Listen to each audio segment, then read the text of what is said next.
Yo, welcome back to Kampus Tekno.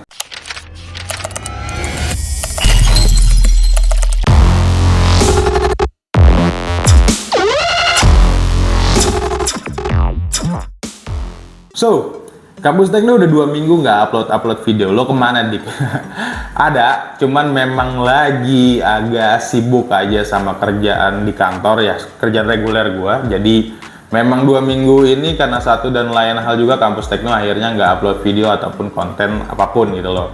Nah, tapi mulai sekarang, mulai hari ini dan seterusnya kita janji kita akan lebih rajin buat upload video, right?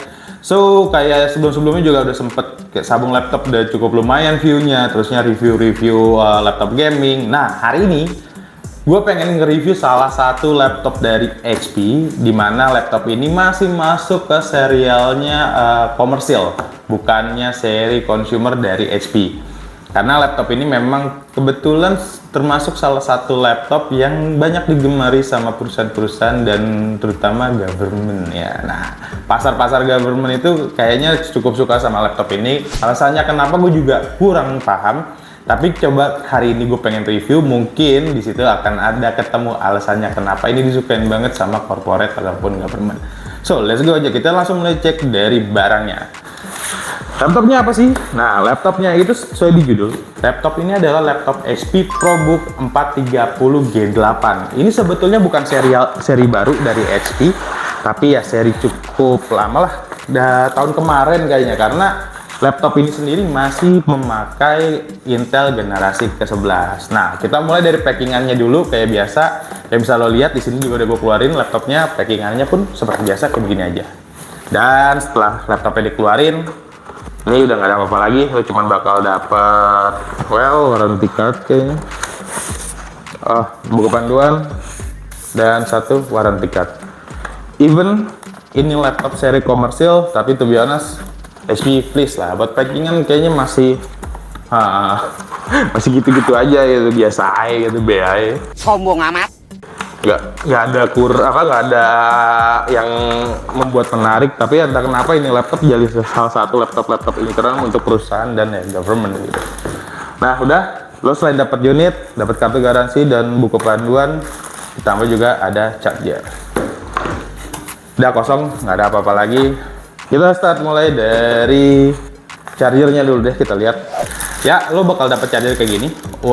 Untuk chargernya charger 45 watt aja, nggak lebih nggak kurang. Dan untuk ujungnya ini adaptornya pakai adaptor biasa ya, portnya bukannya pakai port Type C. So, chargernya begini aja. Kita akan mulai langsung ke unitnya. Oke, ini kita bakal singkirin dulu.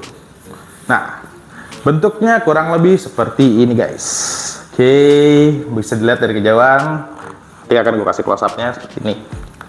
Nah, laptop HP 430G8 ini udah dibanderol sama Intel Core i3, Intel Core i5, dan Intel Core i7. Tergantung pilihannya, terserah kalian mau pilih yang mana.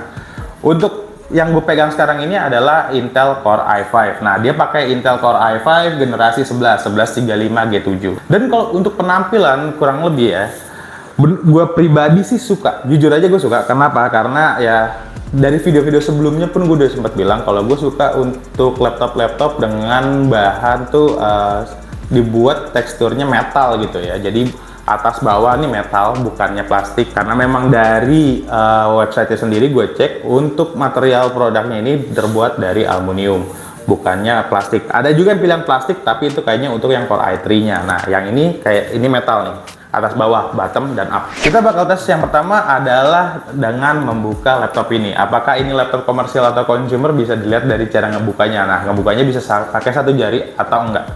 Oke, kita tes. Ini masih bisa dibuka pakai satu jari, masih available ya. Walaupun harus pelan-pelan, jadi kayak nggak bisa cepet-cepet gitu. Ya, gue pakai ini bisa satu jari, gue nggak tahan apa-apa, dan ini bisa langsung dibuka laptopnya. Nggak cuman sampai segini aja, jadi ini bisa dorong sampai ke belakang. Oke. Well, kurang lebih laptopnya seperti ini. Klasik sih sebetulnya bentuknya. Kotak, sikunya tajam gitu, nggak terlalu nggak ada tumpul-tumpulnya karena memang ini bener-bener kayak presisi kotak gitu. Dan di sini lo bisa lihat dari mulai materialnya sampai Teksturnya sendiri ini benar-benar full aluminium dibuatnya sama dia. Ya, untuk laptop dengan harga belasan juta ini worth it sih. Karena kenapa? Gue sendiri pribadi suka dengan laptop-laptop yang bertekstur metal. Walaupun bahannya sendiri gue nggak tahu dalamnya plastik ataupun aluminium. Kayaknya sih aluminium sih. Kalau untuk belasan juta ya nggak mungkin lagi plastik.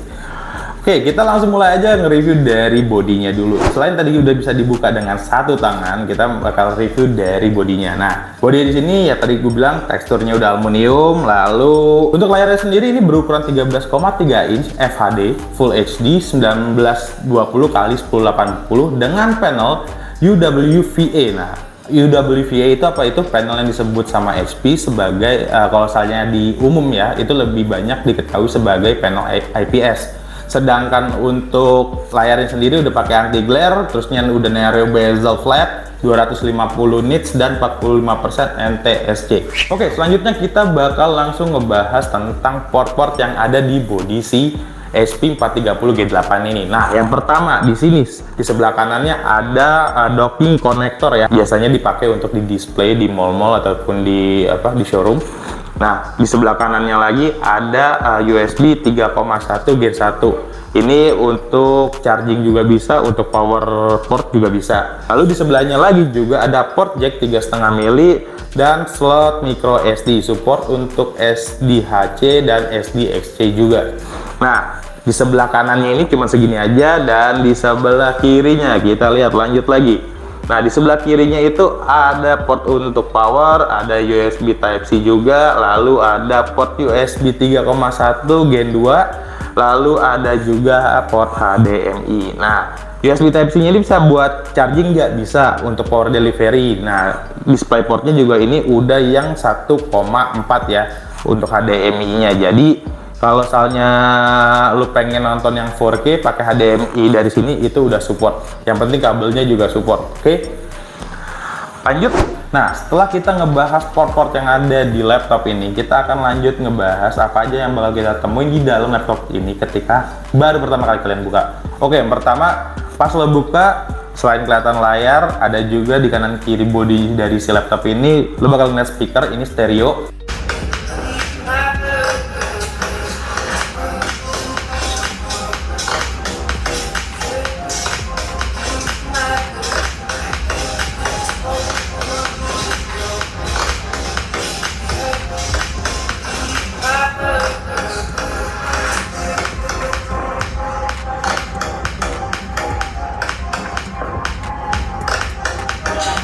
Dan untuk mousepadnya ini udah pakai click pad with multi touch gesture support. So untuk beberapa hal lo bisa langsung lakuin di mousepad ini, nggak perlu pakai alt tab ataupun yang lainnya, jadi bisa pakai langsung di mousepadnya.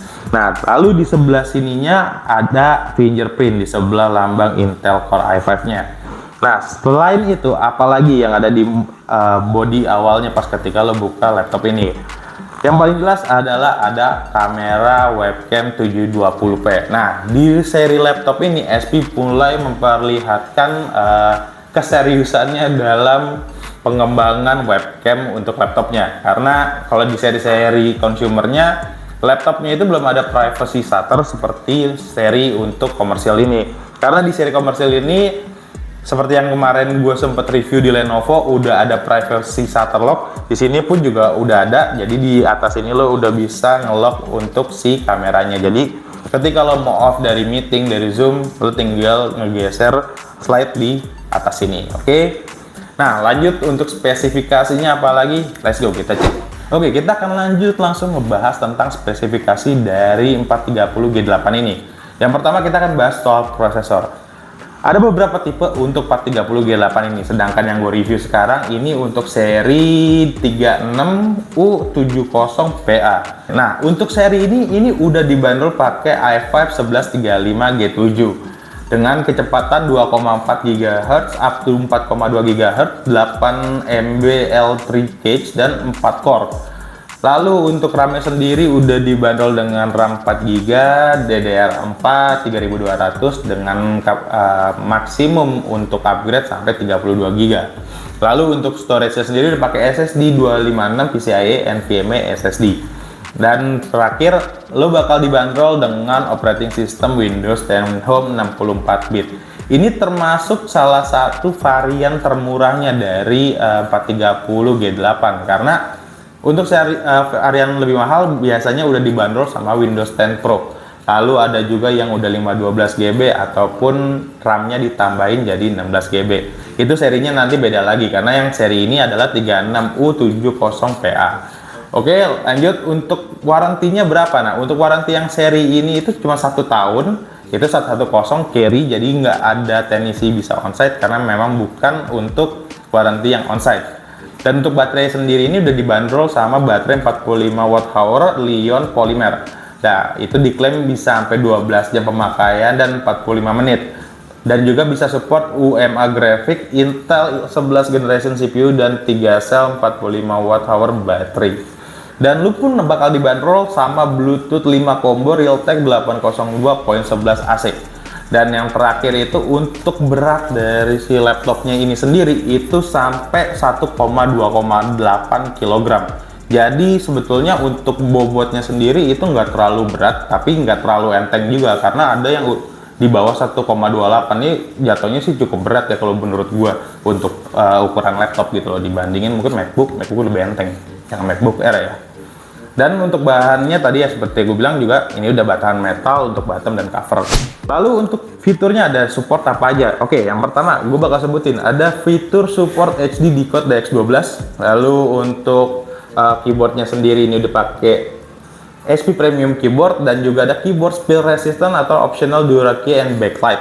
Dan di BIOS sendiri itu HP udah ngasih BIOS per Gen 5, itu available on select platform dengan generasi 8 prosesor ya.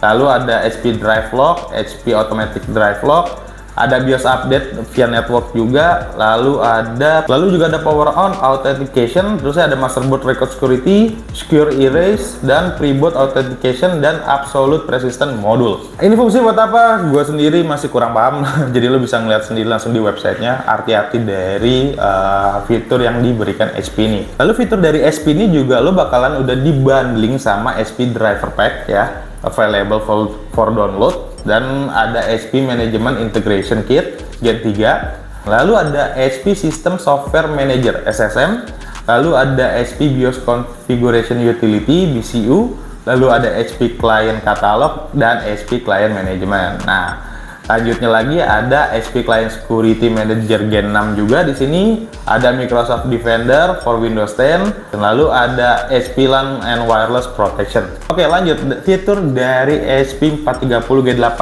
ini ada apa lagi? Selain yang tadi gue udah sebutin sebanyak itu, lalu ada serial USB enable or disable via BIOS. Lo bisa langsung enable atau disable lewat situ, lewat BIOS-nya. Lalu ada power on password, lalu ada HP Sure Click, HP Sure Sense, HP Sure Admin, HP Fingerprint yang tadi gue kasih lihat juga di bagian sebelah sini. Lalu ada HP Sure Recover Gen 3, HP Sure Run Gen 3, dan support for cases, padlock, and cable lock device. Jadi ya fiturnya sesuai dengan port yang ada di sini juga, ini untuk padlock and cable lock device. Well, seperti yang gue sebelumnya pernah bilang, mungkin lo bakal nemuin laptop-laptop dengan spesifikasi seperti ini tapi harga lebih murah gitu kan. Karena untuk ProBook 430 G8 ini kenapa harganya lebih mahal? Itu karena ini adalah seri komersil yang seperti gua udah jelasin sebelum-sebelumnya. Untuk laptop Core i5 ya kan, Gen 11, RAM-nya ini cuman dibanderol pakai 4 GB walaupun bisa lo upgrade. Lalu ada SSD cuma 256. Tapi kenapa harganya kok bisa sampai belasan juta? Jawabannya ada di fitur yang tadi gue sebutin. Padahal ini laptop harga 12,2, range-nya sampai 12,4. Tapi kenapa kok bisa harga segitu dengan spesifikasi yang sebetulnya bisa dibilang minim? Ya karena fitur yang tadi. Itu fitur cukup banyak dan itu bisa dimanfaatin untuk kalian kalau memang kalian paham. Jadi pahamin dulu sebelumnya spesifikasi sebelum ngebeli. Nah, kalau untuk fitur segitu banyak 12,2 juta itu worth it gak sih? Kalau gue bilang worth it untuk orang yang memang bisa memanfaatkan fitur-fitur tersebut. Karena memang nggak semua orang ya, makanya laptop itu dibagi menjadi dua kategori, yaitu ada consumer dan ada komersial. Nah, komersial ini biasanya memang khusus untuk kebanyakan ya corporate ataupun B2G yang lebih mendalami spesifikasi dari laptop tersebut. Jadi bukan hanya untuk pemakaian administrasi biasa. Oke, jadi kurang lebih seperti itu sih. Jadi untuk harga 12,2 mungkin untuk kalian yang tim mendang-mending ya kan, suka banding-bandingin ataupun ya mahasiswa yang baru pengen kuliah gitu, yang masih nyari barang, ataupun yang kalian masih sekolah dan masih nyari spesifikasi dengan harga yang paling pas. Tentunya laptop ini mungkin bukan rekomendasi untuk kalian ya, karena memang laptop ini sendiri pun ditargetkan pasarnya bukan untuk seri consumer. Sekali lagi, bukan untuk seri consumer. Makanya jangan heran harga belasan juta kok rame cuma 4, SSD 256, Windowsnya masih 10 home, apa-apaan itu dik. Tapi inilah kenyataannya guys ya kan. Lo bisa lihat sekarang di Tokopedia, lo cek HP 430 G8 Intel Core i5 11 35 Gen 7, lalu serinya itu 36U70PA. Itu harganya berapa? Well, ya kurang lebih spesifikasinya kayak begitu. Begini adanya ini barang. Kalau emang lo suka dengan ini laptop, silakan beli ya kan, dengan memanfaatkan fitur-fitur yang ada. Tapi kalau nggak suka ya udah, cari yang lain saja, compare lagi. Alright, so kayaknya cukup video kali ini. Well, kalau memang lo pengen banget laptop ini dan kalau lo pengen nyari harga yang termurah, lo bisa langsung hubungin link tree di bawah ini. Lo klik aja langsung, ntar gua masukin di deskripsi. Ini link tree untuk ke Surya Mandiri Komputer. Kontak salesnya, tanya SP 430 G8 masih ada apa enggak. Kalau masih ada, lo bisa angkut. Alright, harga udah pasti dikasih yang best price. Bisa di bawah 12,2 gak bisa. Cincai bro. Dan untuk konten-konten lainnya ada di Instagram, Facebook, dan juga TikToknya Surya Mandiri. Well, jangan lupa juga follow untuk IG-nya Kampus Tekno. Oke, gue rasa udah cukup panjang, udah cukup jelas. Kalau suka sama videonya, jangan lupa lo klik like, comment, and subscribe. Tekan tombolnya dulu dong, oke? Gue Diki, I will see you in the next video. Thank you for watching. I'm out. Ciao.